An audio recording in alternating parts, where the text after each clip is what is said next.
Will Israeli Prime Minister and newly appointed Defense Minister Benjamin Netanyahu be forced to make a choice between the two biggest threats on Israel, which he always claims are closely connected? According to reports in Israeli media, Netanyahu said in a closed meeting this week that Russian President Vladimir Putin has offered to remove Iranian forces completely out of Syria. The price would be the easing of American sanctions recently reimposed on Iran after the American withdrawal from the nuclear deal, the same sanctions that even this week Netanyahu said were back in place, much due to his persistence.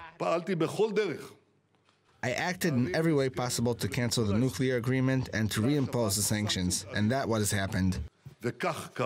The report was not confirmed by any source in Jerusalem or in Moscow, but those who follow the decisions made in the Russian capital are skeptical such a major offer has really been made. This proposal was supposedly made when the two met briefly at the Armistice Day celebrations in France. That such a momentous proposal could be made in just a chance encounter standing up in Paris seems a little dubious. Judging by the fact there are fewer reports of Israeli strikes in Syria since the downing of the Russian plane 2 months ago, Russia may be relatively happy with the current situation, and even for Iran, there might not be an immediate reason for any change.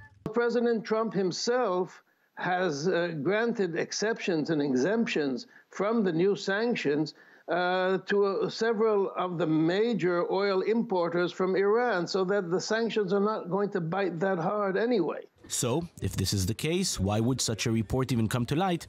As always, look for the politics behind it. But it seems to me more likely that it first came to light in Netanyahu's present political dire straits in Israel, rather than because of any change in the Russian position. So, despite the latest report, it seems, at least for now, Israel will still have to live with that very troubling Iranian presence not far from its northeastern border. Jonathan Regev, I-24 News.